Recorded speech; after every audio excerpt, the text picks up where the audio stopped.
हरे ग्राम पंचायत सेमरा कारी माटी के 22 परिवार पिछले 10 दिनों से अनिश्चितकालीन भूख हड़ताल पर लगातार बैठे हुए हैं। और क्यों बैठे, इस पर ज्यादा जानकारी के लिए हमारे साथ सीधे जुड़ रहे हैं हमारे संवाददाता धनवीर जाहिर। धनवीर, सबसे पहले ये सवाल है कि लगातार 10 दिनों से ये प्रदर्शन कर रहे हैं, क्या मांग है इनकी और क्यों प्रदर्शन कर रहे हैं, ये सबसे पहले बताएंगे। आपको बता दूं, पूरा मामला 26 मई की है और जब 26 मई को तहसीलदार के साथ पूरे दल बल के साथ ग्राम पंचायत सेमरा पहुंचे हुए थे, तहसीलदार राजस्व की टीम पहुंची हुई थी और बेजा कब्जा मुक्त कराने की अभियान चल रही थी। उस दौरान कुछ परिवारों के घर बुलडोज़र चला दिया गया था। उसके विरोध में इनका कहना है कि हमारे नाम पे एक भी ज़मीन नहीं है, हमारे राजस्व रिकॉर्ड में ज़मीन ही नहीं है और हमारे घर तोड़े जाने पर हमारे यहाँ पे अब रहने के लिए छत नहीं है, छत छिन गई है। इनका कहना है कि हमको पक्का मकान दिया जाए और मुआवजा दिया जाए और उस ज़मीन की पट्टा हमको दिया जाए। इसको लेकर के ये लगातार आंदोलन कर रहे हैं। आज 10वां दिन है और 10 दिन से ये भूख हड़ताल पे लगातार डटे हुए हैं।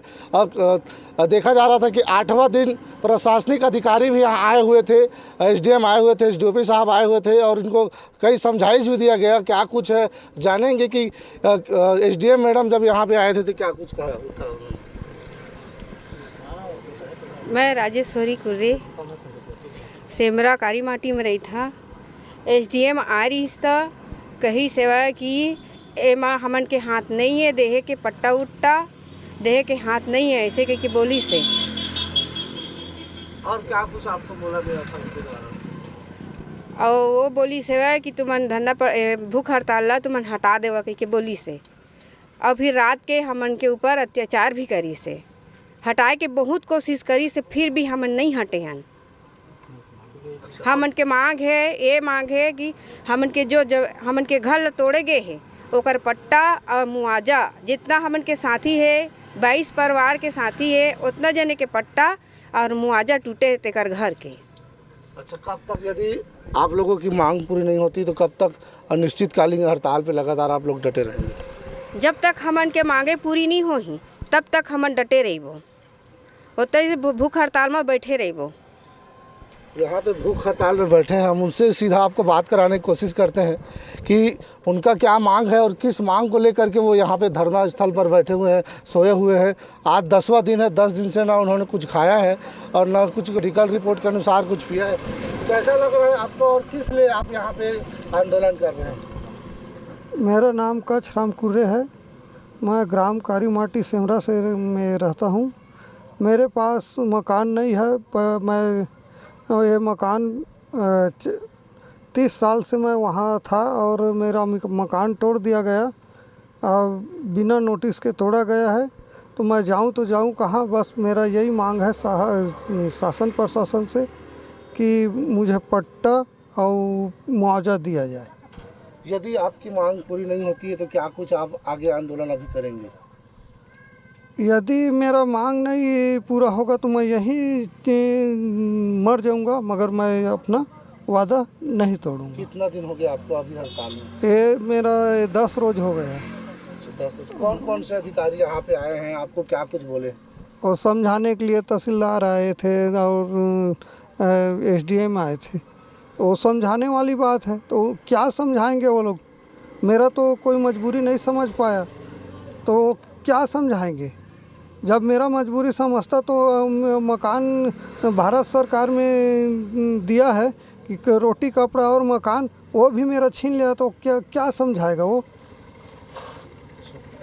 जैसे कि मेडिकल, आप 10 दिन से लगातार भूख हड़ताल पे हैं, यहाँ पे हैं, कैसे आपका मेडिकल रिपोर्ट डॉक्टर लोग किस प्रकार के आपकी देखरेख कर रहे हैं और कब कौन से दिन डॉक्टर यहाँ पहुँचे उसको बताएंगे? डॉक्टर 5 रोज बाद मेरे पास आने शुरू किया है और अभी डेली आ रहा है। अच्छा, अभी आज क्या स्थिति है आपकी? अभी स्थिति तो मेरा थोड़ा गड़बड़ है। ये मैं दिखाना चाहूँगा, अभी डॉक्टर की टीम ने यहाँ पे बॉटल इनको लगाया हुआ है क्योंकि एनर्जी डाउन ना हो इसके लिए लगातार बॉटल चढ़ाया जा रहा है। इनका बीपी शुगर जो है वो चेक किया जा रहा है और कहीं ना कहीं कहते हैं कि जब भी कोई चीज़ दिल से लग जाती है, इनका कहना है कि हमारे पास ना तो रहने के लिए घर है, ना किसी भी प्रकार के हमारे पास वस्तुएं गांव में कहा जा रहा है कि राजासुरी कार्ड में इसके पास ज़मीन नहीं है। हमारे साथ और कुछ महिलाएं हैं, वो भी यहाँ पे आंदोलन में बैठे हुए हैं। उनका क्या कहना उनसे जानेंगे। तो कैसे बैठे हैं आप लोग यहाँ पे आंदोलन में? हम धरना प्रदर्शन पर बैठे हैं, भूख हड़ताल में। हम पट्टा दिया जाए, मकान टूट रहे हैं तेकर मुआवजा दिया जाए के बैठे हैं। कब तक आपका आंदोलन सफल होगा? जब तक नहीं दी तब तक हम बैठेंगे। यहाँ कुछ पुरुष भी हैं, उनसे जानना चाहेंगे आप कितने दिन से यहाँ पे आंदोलन में हैं और कौन कौन से अधिकारी यहाँ पे आके चले गए हैं और उनका क्या निष्कर्ष अब तक निकला है? हम लोग यहाँ 20 तारीख से बैठे हैं। आज हम लोगों को 10 रोज़ हो गए हैं और हम लोगों के पास 5 रोज़ बाद तहसीलदार आए थे और कुछ आश्वासन तो नहीं दिए। उसके बाद फिर 8 रोज़ बाद SDM आए थे, तो SDM ने बोला कि मेरे हाथ में नहीं है, मैं मुआवजा बात नहीं दे सकती, मैं आगे बात रख सकती हूँ, बोलूँगा ऊपर। जैसे धनवीर, लास्ट में ये जानना चाहूंगा कि क्या लगता है कि इनकी जो मांग है कब तक पूरी हो जाएगी, क्योंकि बेजा कब्जा हटाना अधिकारियों की जिम्मेदारी है। बेजा कब्जा करना भी एक अपराध है, लेकिन जिस तरीके से गरीबों के आसियाने छीने गए, गरीबों को बेघर किया गया, ये सबसे बड़ा सवाल है कि क्या अब आने वाले समय में इनको घर दिया जाएगा, पट्टा दिया जाएगा। क्या लगता है अधिकारियों की जो बातचीत का सिलसिला लगातार इन प्रदर्शनकारियों से जारी है, क्या लगता है कि क्या वाकई में इनकी मांग पूरी हो पाएगी? जिस प्रकार से SDM मैडम यहाँ आई थी, उनका भी कहना था कि कहीं ना कहीं बेजा कब्जा करना एक अपराध है। आपने बिल्कुल सही कहा, क्योंकि बेजा कब्जा करना अपराध है, लेकिन इनका भी एक कहना था उनके सामने कि हमारे पास घर ही नहीं है, ज़मीन ही नहीं, तो हम जाएँ तो जाएँ कहाँ। इसको लेकर के उन्होंने बेजा कब्जा हटाने की काम किया, अच्छा किया। लेकिन इनका अभी जो मांग है, हमको पक्का मकान दिया जाए और हमको उस ज़मीन की पट्टा हमको दिया जाए, जिसको लेकर के ये लोग लगातार आंदोलन कर रहे हैं। परिवार को आपको बता दूं कि लगातार 10 दिन से इसलिए जुटे हुए हैं और 10 दिन से अधिकारी यहाँ पे आ रहे हैं। उनका कहना है कि इनको यहाँ से धरना स्थल से वो उठ जाए, इनकी मांगों पर फोकस किया जा रहा है। उस दिन भी 8वें दिन जब SDM और SDOP साहब यहाँ पे आए हुए थे, उनका भी कहना है कि आप धरना स्थल से तत्काल उठ जाइए और मेडिकल स्टाफ की व्यवस्था को देखते हुए इनको अस्पताल पहुँचाया जाए। जी ठीक है जी। लेकिन धनवीर, सबसे बड़ा ये सवाल है कि गरीबों के आसियाने छीन गए, अब वो लोग कहाँ रहते, किस तरीके से उनका जीवन यापन होगा, या फिर फुटपाथ पे जीने को मजबूर हो जाएंगे बच्चों सहित? जी, मैं ये आपको दिखाना चाहूँगा। ये सामने तहसील है और तहसील के बाजू में एक सामुदायिक स्वास्थ्य केंद्र है। और ये कहा जाता है कि इधर से नावागढ़ केरा रोड है, ये जांजगीर रोड है, ये मुख्य रोड है।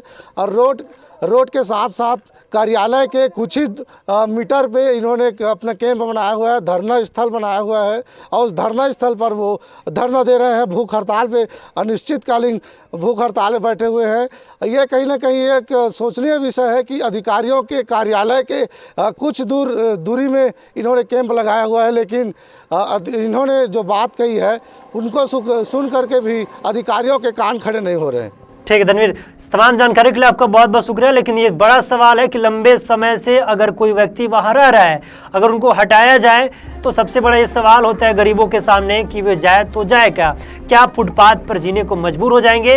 हटाने से पहले सरकार और शासन के अधिकारियों को सोचना चाहिए कि इनकी जो व्यवस्था है वो पहले किया जाए, ताकि ये दर बदर भटकने पे मजबूर ना हो और अपने जीवन को अच्छे तरीके से जी पाए। लगातार आरजे न्यूज़ जन सरकार की पत्रकारिता निभाते हुए इस मुहिम को लगातार उठा रहे हैं कि अगर कार्रवाई हो तो कार्रवाई विधि सम्मत हो और किसी को कोई भी परेशानियों का सामना न करना पड़े।